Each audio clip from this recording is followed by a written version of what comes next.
wabarakatuh. Perkenalkan, nama saya Adinda Putri Salsabila. Saya dari program studi pendidikan agama Islam dari kelas A. Jadi tujuan saya membuat video ini yaitu untuk memenuhi tugas penilaian tengah semester mata kuliah filsafat ilmu yang diampu oleh Bapak Dr. Muhammad Ridwan Effendi. Oke, jadi saya akan membahas kasus yang sudah saya pilih, yaitu kasus nomor 3, itu tentang konflik antara sains dan agama di dalam dunia pendidikan, khususnya mengenai teori evolusi dan konsep penciptaan menurut agama. Jadi menurut saya kasus ini itu merupakan fenomena yang masih sering terjadi di masyarakat saat ini. Jadi perbedaan pandangan antara sains dan agama itu tuh sering menimbulkan perdebatan, terutama di dalam dunia pendidikan. Jadi karena itu filsafat ilmu itu dapat digunakan untuk memahami konflik tersebut secara lebih mendalam dan lebih bijaksana lagi. Di dalam filsafat ilmu terdapat 3 aspek utama yang dapat digunakan untuk menganalisis kasus ini, yaitu yang pertama deontologi, epistemologi, dan aksiologi. Oke, jadi yang pertama, aspek ontologi. Ontologi itu membahas tentang hakikat atau esensi dari suatu hal. Nah, dalam konteks ini, sains dan agama itu tuh sebenarnya memiliki fokus yang berbeda. Jadi, sains itu menjelaskan bagaimana kehidupan berkembang melalui penelitian, observasi, dan bukti ilmiah. Oleh karena itu, teori evolusi itu dipelajari berdasarkan data yang dapat diuji secara ilmiah gitu. Sementara itu, kalau agama itu lebih membahas tentang makna kehidupan. Jadi, tujuan penciptaan manusia dan hubungan manusia dengan Tuhannya gitu. Nah, jadi agama itu tidak selalu menjelaskan sesuatu itu melalui eksperimen ilmiah, tetapi melalui ajaran spiritual dan nilai moral. Nah, dari sudut pandang ontologi, itu tuh dapat dipahami bahwa sains dan agama itu sebenarnya tuh berada pada ranah yang berbeda gitu. Kalau sains itu menjelaskan proses terjadinya sesuatu, sedangkan kalau agama itu menjelaskan makna dan tujuan kehidupan gitu. Karena itu, konflik itu sering muncul ketika keduanya itu dianggap saling bertentangan gitu. Padahal ya sebenarnya keduanya itu memiliki fungsi yang berbeda di dalam kehidupan manusia gitu. Lalu ada aspek yang kedua, yaitu epistemologi. Jadi epistemologi itu membahas tentang bagaimana manusia itu memperoleh pengetahuan dan menentukan suatu kebenaran. Dalam sains, pengetahuan itu diperoleh melalui metode ilmiah. Jadi seperti observasi, eksperimen, penelitian, dan pengujian data. Karena itu, teori evolusi itu dianggap sebagai teori ilmiah karena didukung oleh bukti empiris dan hasil penelitian gitu.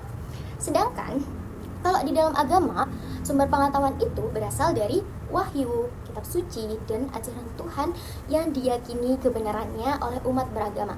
Jadi kebenaran agama itu nggak selalu diukur melalui eksperimen ilmiah, tetapi melalui keimanan dan nilai spiritual. Jadi perbedaan sumber dan metode itu memperoleh pengetahuan. Nah, inilah yang sering menimbulkan antara sains dan agama. Namun menurut saya perbedaan tersebut itu nggak seharusnya membuat sains dan agama itu saling menolak gitu. Justru keduanya itu bisa saling melengkapi dan dapat membantu manusia memahami kehidupan secara lebih luas lagi. Nah, kalau sains itu membantu manusia memahami proses kehidupan secara ilmiah, sedangkan agama itu tuh memberikan nilai moral dan spiritual dalam kehidupan manusia. Dengan demikian, manusia itu dapat memperoleh keseimbangan antara pengetahuan ilmiah dan nilai keagamaan. Oke. Lalu aspek yang ketiga yaitu ada aksiologi. Jadi aksiologi itu membahas tentang nilai etika, dan ilmu pengetahuan bagi kehidupan manusia. Nah, di dalam dunia pendidikan, tujuan sekolah itu bukan hanya membuat siswanya itu pintar aja gitu secara akademik, tetapi juga membuat sikap toleran, kritis, dan mampu menghargai perbedaan pendapat. Nah, kalau sekolah hanya maksain satu sudut pandang aja gitu loh tanpa memberikan ruang dialog, maka siswa itu tuh bisa menjadi tertutup terhadap pendapat lain gitu. Sebaliknya juga nih, pendidikan yang inklusif itu akan membantu siswa memahami bahwa terdapat berbagai cara manusia memandang asal-usul kehidupan gitu.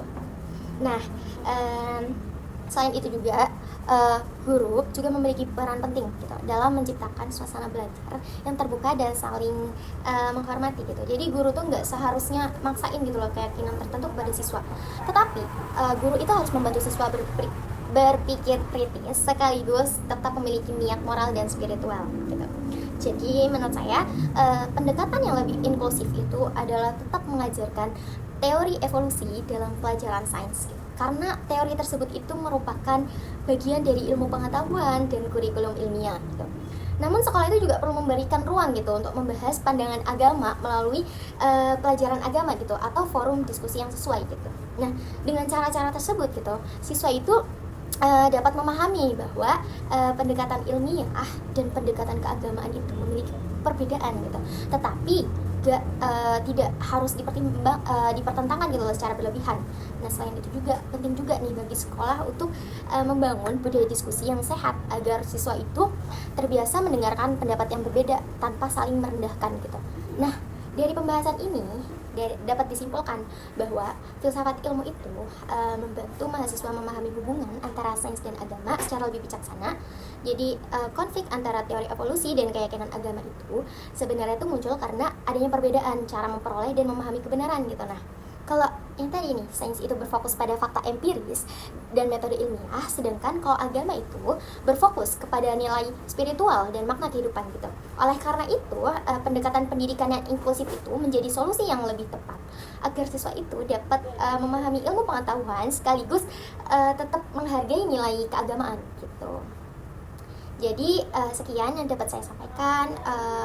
Mohon maaf apabila terdapat kekurangan. Terima kasih atas perhatiannya Bapak. Assalamualaikum warahmatullahi wabarakatuh.